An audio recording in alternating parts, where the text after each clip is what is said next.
il y a Uber ou bien Yango, ces genres de trucs-là pour transporter des gens d'un point à un autre. Il y a des gens qui ont compris aussi que si on peut transporter des gens, c'est qu'on peut aussi transporter des marchandises. Donc, il y a des gens qui ont fait des Uber ou bien des Yango pour des marchandises.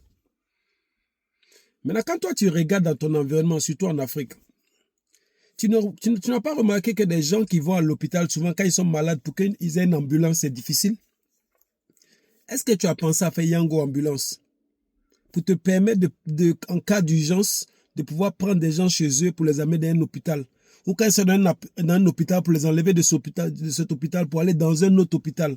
Ou bien de l'hôpital pour revenir encore à la maison. Il y a une possibilité de faire Yango dans ça.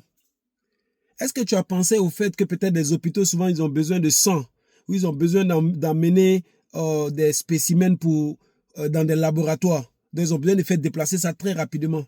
Est-ce que tu as pensé à Yango dans ce truc-là? Aujourd'hui, il y a des motos, il y a des ambulances, il y a des trucs pour se déplacer très vite. Est-ce que tu as pensé à ça? C'est juste une question. Hein? Voilà, s'il y a Yango pour transporter des gens pour aller en week-end, pour aller au travail, souvent des gens sont malades aussi, ou il ne peut pas avoir une ambulance rapidement. Est-ce qu'il n'y a pas une possibilité qu'elle a?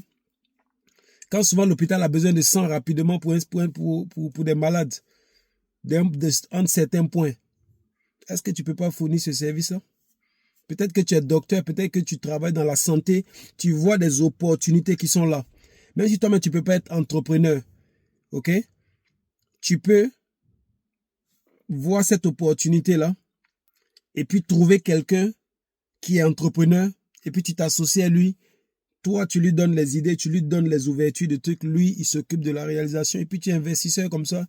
Ou bien tu deviens un partenaire. Ce que je veux que tu retiennes dans cette vidéo, surtout si tu es un employé, ok? Tout le monde ne peut pas être entrepreneur. Mais si tu es un employé dans ton secteur d'activité là, regarde si tu vois des ouvertures, si tu vois des problèmes. Et quand tu vois des problèmes, essaie de voir la solution à ces problèmes-là, c'est quoi? Et trouve des gens qui peuvent régler ça. Tu vas te faire de l'argent. Bonne réflexion.